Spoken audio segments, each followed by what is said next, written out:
Opening flashback, The Crown of Cleopatra.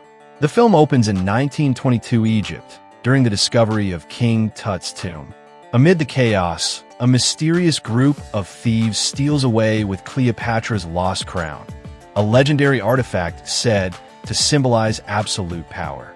But the crown was broken into 3 pieces, each hidden across different continents. The narration hints that whoever reunites them will be unstoppable. Cut to Nolan Booth, Ryan Reynolds, John Hartley, Dwayne Johnson, and Sarah Black, the Bishop, Gal Gadot. They're enjoying their wealth from the last film, hiding in Venice. But their alliance is unstable. Booth wants excitement and more heists. Hartley wants a normal life, and Bishop secretly schemes for greater treasures. The comedy flows naturally. Booth is reckless, Hartley plays the straight man, and Bishop manipulates both. Interpol's Inspector Urvashi Das has been humiliated since their last escape. Determined to catch them, she increases her task force. Meanwhile, ruthless billionaire Alexander Volkov, a Russian oligarch with ties to the black market, announces he has one fragment of Cleopatra's crown. He dares the world's greatest thieves to retrieve the other 2, turning the hunt into an international contest. Booth and Bishop see Volkov's challenge as a golden opportunity. Hartley resists, tired of the chaos, but soon realizes Interpol is closing in on them anyway. Bishop persuades him by suggesting the crown could be their last score, enough to disappear forever. The trio forms a shaky alliance, but trust is fragile. Their first target is the Vatican's private museum in Rome, where one fragment is hidden. Booth improvises with comedic disguises, pretending to be a clumsy tourist, while Hartley insists on sticking to the plan.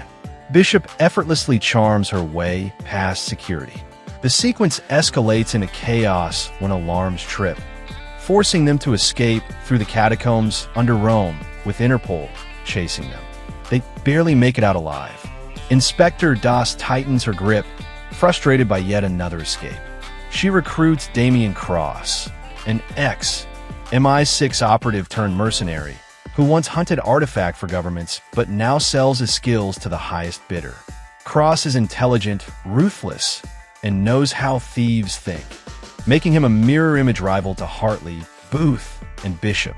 Enraged that the trio is after the crown, Volkov sends assassins to eliminate them.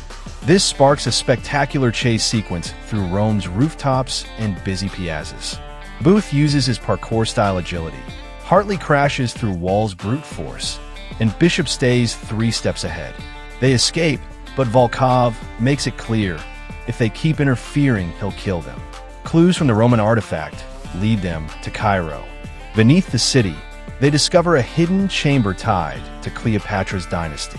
Ancient traps, spear-launching walls, collapsing floors, and water-flooded tunnels force the trio to work together.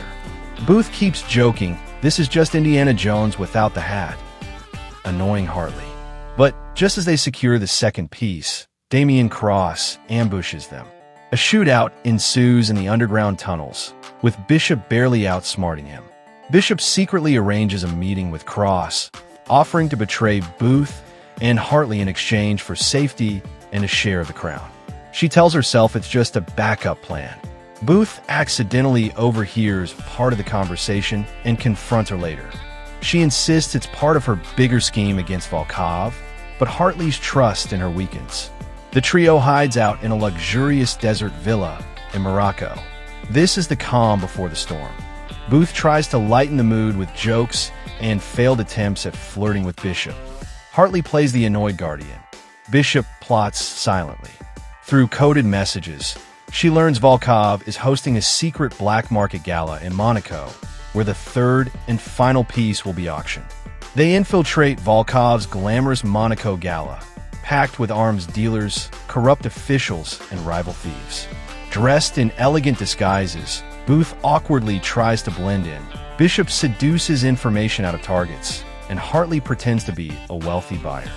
The sequence is equal parts comedy and high tension. Just as they locate the final piece, Damian Cross reveals himself as Volkov's secret enforcer. It's revealed that Bishop has been secretly aligned with Volkov all along, hoping to use him to acquire the entire crown. But Volkov betrays her too, revealing he never planned to share power with anyone. Cross seizes control of the gala, ordering the execution of all rival bidders, including the trio. A massive firefight erupts inside the ballroom. Priceless artifacts shatter, chandeliers crash, and Booth cracks jokes mid-battle. Think they validate parking here?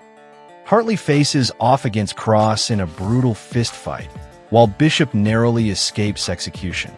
Amid the chaos, Booth manages to steal the final piece of the crown. The trio escapes in a stolen armored convoy, pursued by Volkov's men through the French Riviera and into the desert. Explosions, overturned vehicles, and reckless stunts dominate the sequence. Booth takes the wheel despite Hartley's protests, making for a wild mix of comedy and chaos. They narrowly escape, but Volkov swears revenge. After betraying them, Bishop surprisingly saves Booth and Hartley during the chase's climax, shooting Volkov's men at the last moment. She insists Volkov tricked her, and that she's now fully committed to the trio.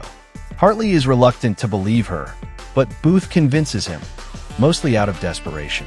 Volkov retreats to his private island fortress in the Black Sea, where he fuses the 3 fragments into the complete crown.